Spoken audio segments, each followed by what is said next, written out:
sujet, c'est celui des dizaines de grenades lacrymogènes et de désencerclements qui sont tirés à quelques mètres du fleuve. Le sujet, c'est celui de ces dizaines de jeunes qui tombent dans la Loire un soir de la fête de la musique. Et le sujet, c'est celui de la disparition de Steve. L'opposition à gauche demande une enquête parlementaire. N'est-ce pas à la justice traditionnelle de faire la lumière sur ce drame ? C'est effectivement à la justice de faire la lumière sur ce drame. Pour autant, les questions politiques sont entières.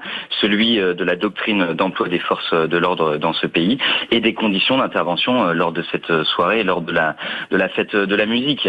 La fête de la musique s'est déroulée dans des dizaines d'autres agglomérations du pays, à proximité de plans d'eau, de fleuves, avec aucun souci particulier à signaler, aucune disparition, aucun drame de cette ampleur. Et le sujet, c'est qu'à Nantes, nous avons une intervention des forces de l'ordre à proximité du fleuve, alors qu'en 2017, dans la même configuration, il y avait eu la décision d'un repli pour éviter de mettre en danger les participants. Donc la question est celle-ci. C'est aujourd'hui évidemment le temps de l'émotion, de la compassion et du recueillement, mais c'est aussi le temps des interrogations politiques et de faire la lumière sur l'ensemble des responsabilités qui ont amené à ce drame la nuit du 21 juin. Qu'est-ce que vous répondez aux conclusions du rapport de l'IGPN qui dédouane les forces de police ?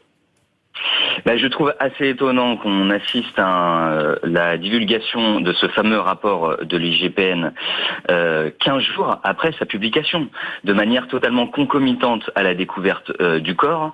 En termes de manipulation politicienne, je trouve ça relativement fort de café et la ficelle est grosse à vouloir repasser les responsabilités à la collectivité, alors que le sujet est bien celui de l'intervention policière et des multiples témoignages qui existent. Des vidéos en attestent d'ailleurs. Et le rapport lui-même fait état du tir de plusieurs dizaines de grenades, de l'usage de matraques, de tasers, etc. Et d'ailleurs, nous explique ce même rapport qu'il y aura une enquête indépendante sur le cas d'un jeune participant qui a été frappé au sol.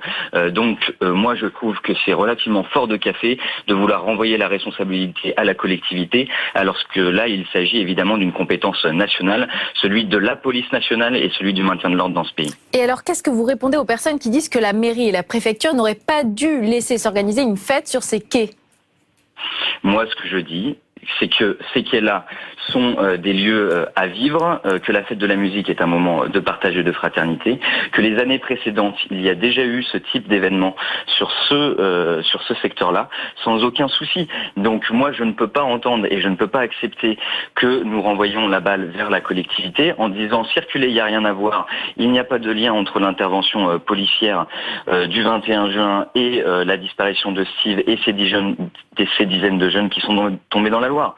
Ce n'est pas acceptable, ce n'est pas entendable. Et moi, je vous le dis clairement, ça met vraiment en colère d'entendre hier le Premier ministre développer ce type d'argument, alors que nous venons à peine de retrouver le corps de Steve, que les enquêtes sont en cours. Je vous remercie Robin Salcroix, conseiller municipal de la ville de Nantes et membre du Parti communiste.